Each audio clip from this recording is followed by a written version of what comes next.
सनातन धर्म में एकादशी व्रत का विशेष महत्व है। धार्मिक मान्यताओं के अनुसार एकादशी व्रत रखने से व्यक्ति को शारीरिक, मानसिक एवं आर्थिक लाभ प्राप्त होते हैं।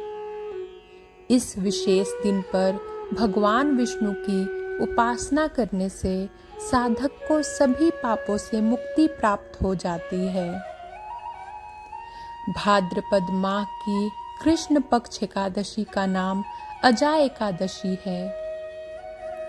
पंचांग के अनुसार भाद्रपद मास के कृष्ण पक्ष की एकादशी तिथि 9 सितंबर रात्रि 7:17 से शुरू होगी और 10 सितंबर रात्रि 9:28 पर समाप्त हो जाएगी। ऐसे में अजा एकादशी व्रत 10 सितंबर 2023 रविवार के दिन रखा जाएगा। इस विशेष दिन पर पुनर्वसु और पुष्य नक्षत्र का निर्माण हो रहा है। साथ ही इस दिन वरियान योग, रवि पुष्य योग और सर्वार्थ सिद्धि योग का भी निर्माण होगा, जिन्हें सभी मांगलिक कार्यों के लिए श्रेष्ठ माना जाता है। अजा एकादशी का महत्व। पद्म पुराण के अनुसार अजा एकादशी सब पापों का नाश करने वाली है। जो भगवान ऋषिकेश का पूजन करके इसका व्रत करता है, वह इस लोक में सुख भोग कर अंत में विष्णु लोक में जाता है। इस व्रत का फल अश्वमेघ यज्ञ, तीर्थों में दान स्नान, हजारों वर्षों की तपस्या, कन्यादान आदि से मिलने वाले फलों से भी अधिक होता है।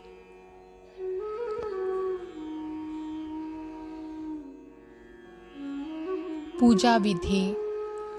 प्रातः काल सूर्योदय से पूर्व उठकर स्नान आदि से निवृत्त होकर भगवान विष्णु का माँ लक्ष्मी के साथ गोपी चंदन, चावल, पीले पुष्प, ऋतुफल, तिल एवं मंजरी सहित तुलसी दल से पूजन करें।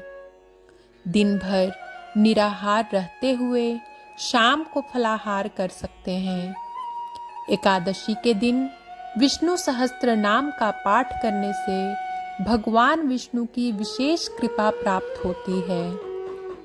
यदि आप किसी कारण से व्रत नहीं कर सकते हैं, तो इस दिन मन में विष्णु भगवान का ध्यान करते हुए सात्विक रहें, झूठ ना बोलें, किसी का मन नहीं दुखाएं एवं पर निंदा से बचें।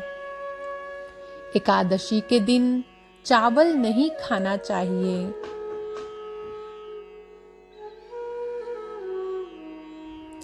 कथा।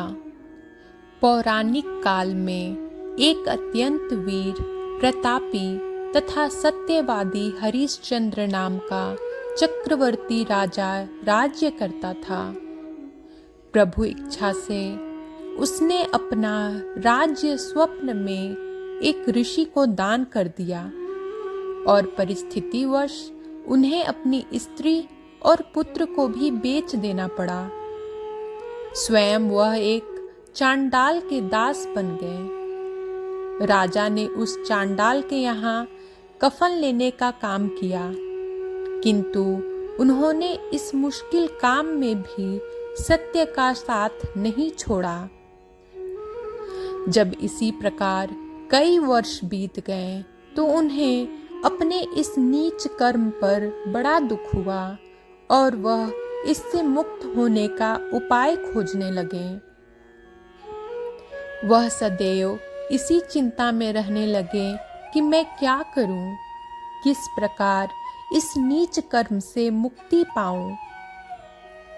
एक बार की बात है, वह इसी चिंता में बैठे थे कि गौतम ऋषि उनके पास पहुंचे। हरिश्चंद्र ने उन्हें प्रणाम किया और अपनी दुख भरी कथा सुनाई। राजा हरिश्चंद्र की दुख भरी कहानी सुनकर महर्षि गौतम भी अत्यंत दुखी हुए और उन्होंने राजा से कहा, हे राजन, भादो के कृष्ण पक्ष की एकादशी का नाम अजा है। तुम उस एकादशी का विधान पूर्वक व्रत करो तथा रात्रि को जागरण करो। इससे तुम्हारे सभी पाप नष्ट हो जाएंगे। महर्षि गौतम इतना कहकर चले गए। अजा नाम की एकादशी आने पर राजा हरिश्चंद्र ने महर्षि के कहे अनुसार विधान पूर्वक उपवास तथा रात्रि जागरण किया। इस व्रत के प्रभाव से राजा के सभी पाप नष्ट हो गए। उस समय स्वर्ग में नगाड़े बजने लगे तथा पुष्पों की वर्षा होने लगी। उन्होंने अपने सामने ब्रह्मा, विष्णु, महेश तथा देवेंद्र आदि देवताओं को खड़ा पाया एवं अपने मृतक पुत्र को जीवित तथा अपनी पत्नी को राजसी वस्त्र तथा आभूषणों से परिपूर्ण देखा। व्रत के प्रभाव से राजा को पुनः अपने राज्य की प्राप्ति हुई। वास्तव में एक ऋषि ने राजा की परीक्षा लेने के लिए यह सब कौतुक किया था, परंतु अजा एकादशी के व्रत के प्रभाव से ऋषि द्वारा रची गई सारी माया समाप्त हो गई और अंत समय में हरिश्चंद्र अपने परिवार सहित स्वर्ग लोक को चले गए।